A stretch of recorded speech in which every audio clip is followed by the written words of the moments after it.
മത്തായി എഴുതിയ സുവിശേഷം 14 അധ്യായത്തിലേക്ക് കടന്നു വരുമ്പോഴാണ് നസറേനാകുന്ന യേശു കടലിൻ്റെ മുകളിൽ കൂടെ നടന്നു വരുന്നത് ശിഷ്യന്മാർ കാണുകയും ആദ്യം അവർ ഭൂതമെന്ന് വിളിച്ചു പറയുകയും പിന്നീട് നസറേനാകുന്ന യേശുവെ അവിടുന്ന് തന്നെയാണ് എങ്കിൽ ഞാൻ അങ്ങോട്ട് വരട്ടെ എന്ന് പറഞ്ഞുകൊണ്ട് പത്രോസ് മുമ്പോട്ട് ചുവട് വെക്കുകയും ആ ചുവട് വെച്ചത് വെറുതെ ആയില്ല.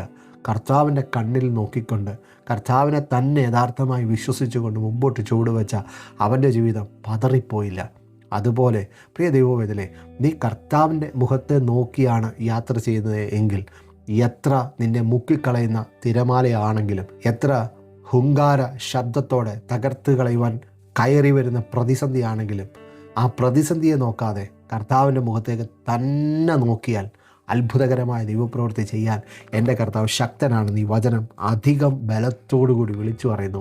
എന്നിട്ട് 31 വാക്യത്തിൽ സംഭവിക്കുന്നത്, താൻ ആ കടലിലേക്ക് നോക്കിയപ്പോൾ ഹുങ്കാര ശബ്ദത്തോടെ ഉയർന്നു വന്ന തിരമാല കണ്ട് താൻ ഭയപ്പെട്ടുപോയി.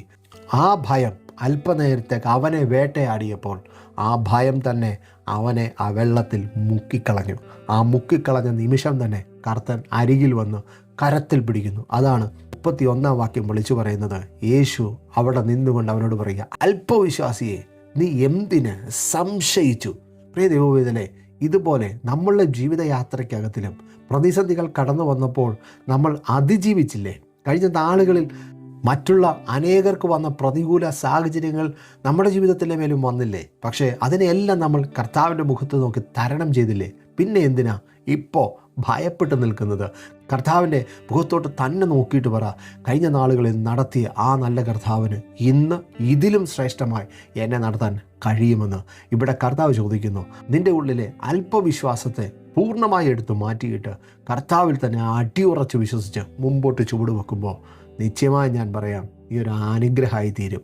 ദൈവപ്രവൃത്തി അധികം ശ്രേഷ്ഠതയോടെ വെളിപ്പെടുകയും ചെയ്യും. പലപ്പോഴും വിശ്വാസം നമ്മിൽ നിന്ന് കെട്ടുപോകുമ്പോൾ ഭയവും ഇരുളിൻ്റെ ആധിപത്യങ്ങളും നമ്മെ ആഞ്ഞടിക്കും.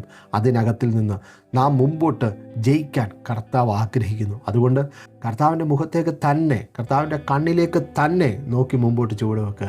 കർത്താവ് അസാധാരണമായ അത്ഭുതം പ്രവർത്തിക്കും. I bless you in Jesus name. Amen.